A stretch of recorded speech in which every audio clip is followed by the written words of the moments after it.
right, buy. Okay, buy. Sell.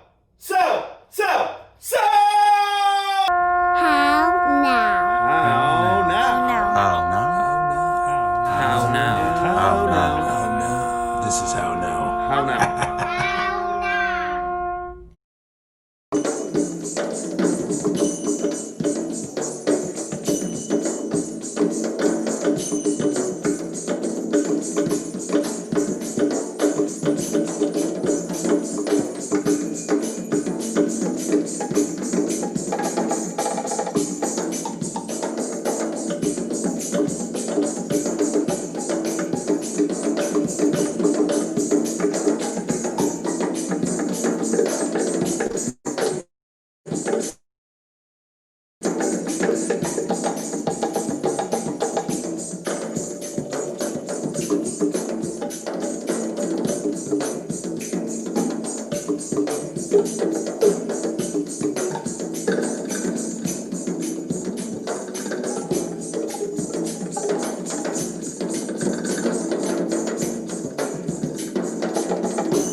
Good and bad experiences. A bad experience is a good one turned backward, and a good experience is just the reverse. But that experience that bring you sorrow can turn out sometime to bring you mirth. A good experience sometimes brings sorrow, and a sorrowful one sometimes brings joy. The result will always prove its value, and the pleasure filled can come to annoy. Life in itself is just an experience, and many of such there in between.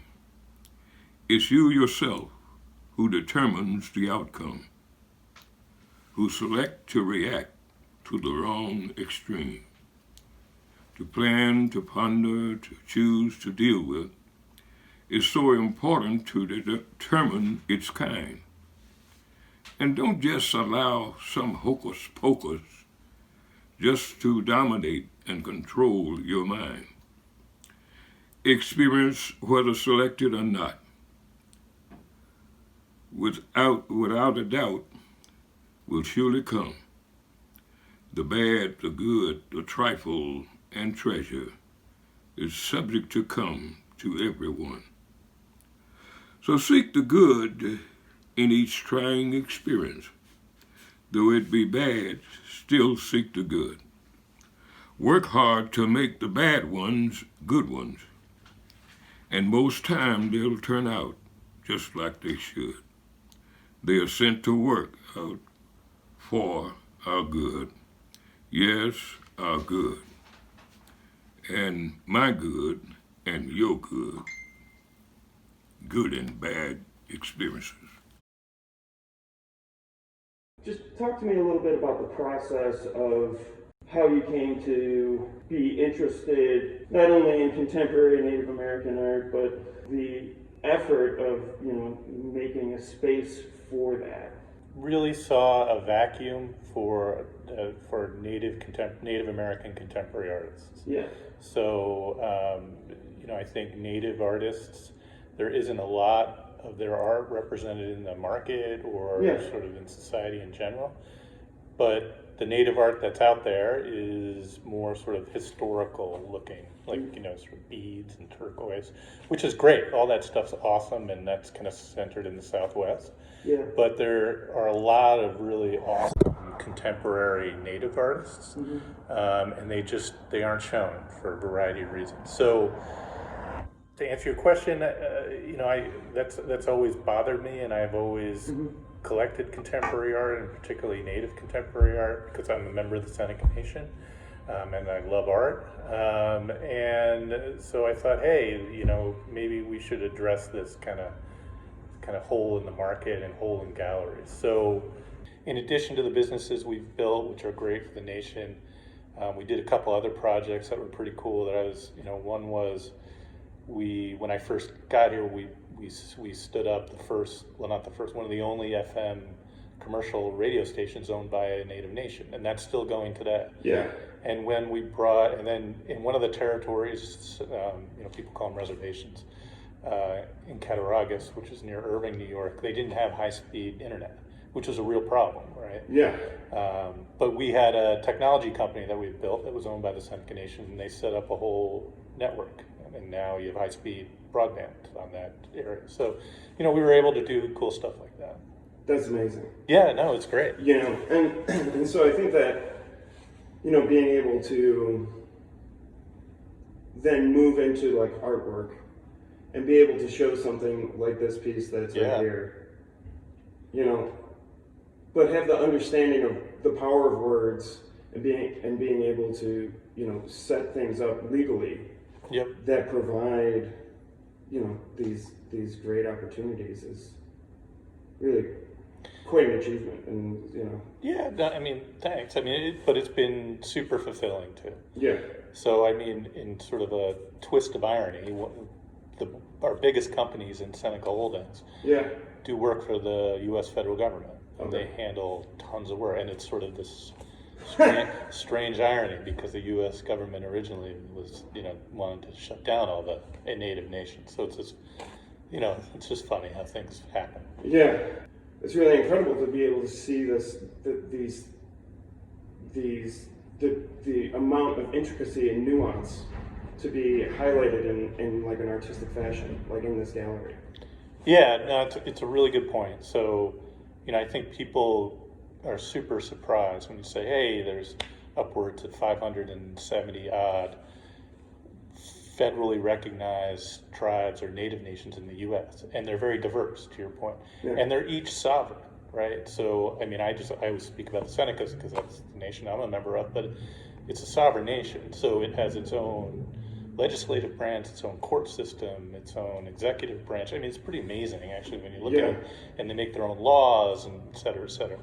But to your point, there are definitely common threads through all these Native nations, right? Mm-hmm. But there are big differences too, and we've tried, here for our first exhibition, which is on view now, we have 11 artists, Native artists, and they're all from all over, from Canada, from Western New York, from Western U.S., Eastern U.S., all kinds of different Native nations, and there's such a sort of diversity within Native nations and the artwork itself. So it's cool to see. Yeah, and I think that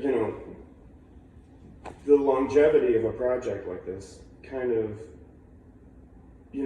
relies on being able to really flush out the nuance and be able to present things in a way that has this overarching narrative.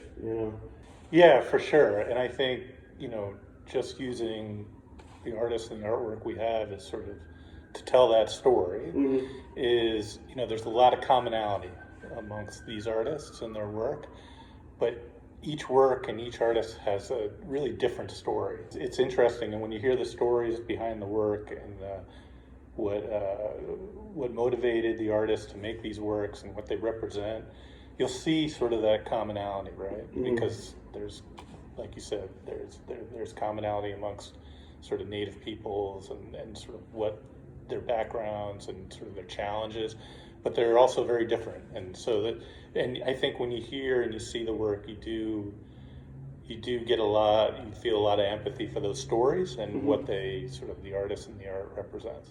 Yeah, so if you want to tell us a little bit about this piece right here. Yeah, so this is really a fantastic piece. So the artist Gina Adams, she has this is one of a series of what she calls broken treaty quilts.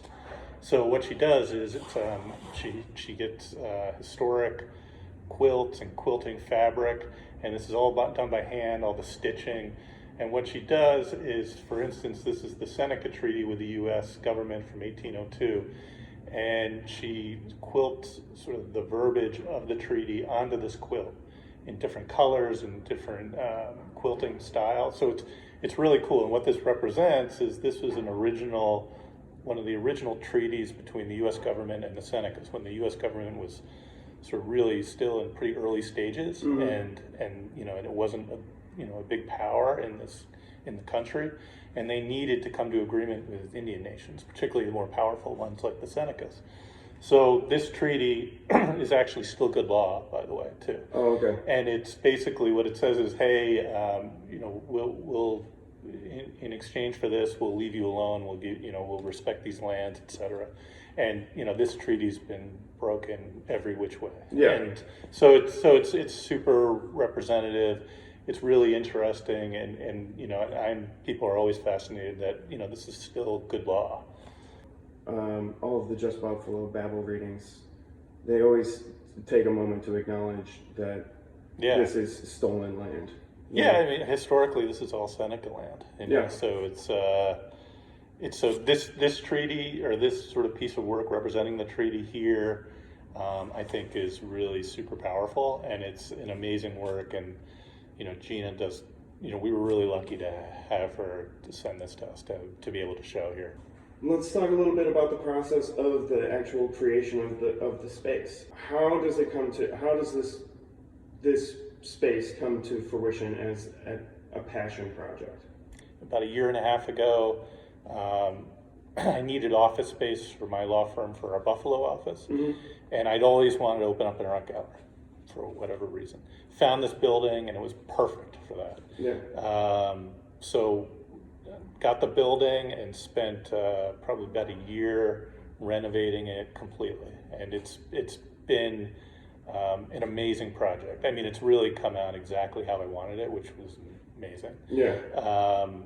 And to see it where it is today, we've only finished construction, been open for about a month now. But to get sort of people are really excited about it, and people, I think, really get it, what we're trying to do. So it's been fantastic. Yeah, it's ironic that it's in the the building with that mural on the side. Keep Buffalo a secret. Yeah, it's funny. Yeah. In that whole sense of like keeping it a secret and not really being expansive about how great it is. How great it is. Sure. Which is also ironic because I do this show about how great Buffalo is. So. Yeah, I'm the opposite. I always tell people how great Buffalo is. You're a booster. Huge booster. You're talking proud. Love it here. Yeah. It's great. Yeah. Yeah. What's the Didn't think I would, but I do.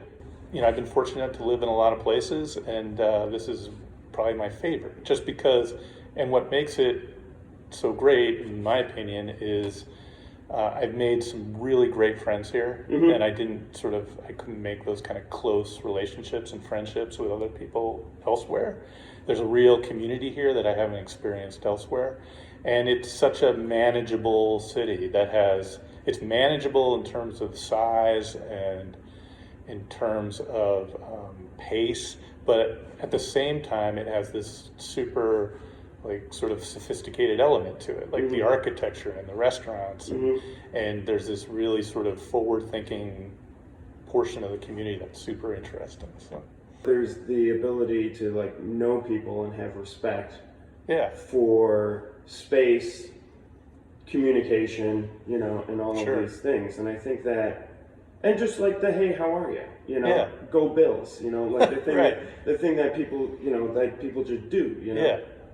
I think that's one of the kind of the understated kind of aspects that make people who are allow people who are transplants feel at home. Yeah, I think that's right. Yeah, there's sort of a glue that holds the community together and that keeps it together, and that glue is sort of how people relate to one another and look out for one another. But that glue is sort of outwardly sticky. Yeah. Right? So someone can come along and get pulled into that glue pretty fast, and that's cool. This place is sort of, in a way, it's kind of an extension of me, an extension of the artists, and I love when people come in and they're interested in it. I can help sort of show some of the art and explain the stories behind it, or not, and they just enjoy looking at it, right? The visual. Yeah. And it makes me happy. How now?